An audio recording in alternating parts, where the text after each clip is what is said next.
সব বিভাগেই বৃষ্টির আভাস, নদী বন্দরে 2 নম্বর সতর্ক সংকেত। দেশের সব বিভাগেই কম বেশি ঝড় বৃষ্টির আভাস রয়েছে। তীব্র তাপপ্রবাহের পর সারা দেশেই শুরু হয়েছে বৃষ্টিপাত। বেশ কিছু অঞ্চলে বৃষ্টির পাশাপাশি তীব্র ঝড়ও হচ্ছে। প্রতিদিন বজ্রপাতে মৃত্যুর ঘটনাও ঘটছে। বৃষ্টিপাতের পরিমাণ বৃদ্ধি পাওয়ায় দেশের কয়েক অঞ্চলের নদী বন্দর সমূহকে 2 নম্বর নৌ হুঁশিয়ারি সংকেত দেখাতে বলা হয়েছে। বুধবার সকাল 8:30 থেকে সন্ধ্যা 6টা পর্যন্ত দেওয়া পূর্বাভাসে এ তথ্য জানানো হয়।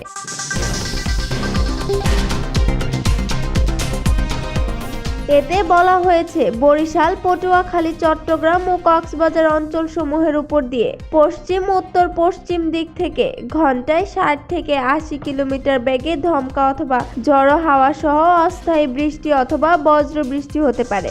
এসব এলাকার নৌবন্দরকে 2 নম্বর হুঁশিয়ারি সংকেত দেখাতে বলা হয়েছে।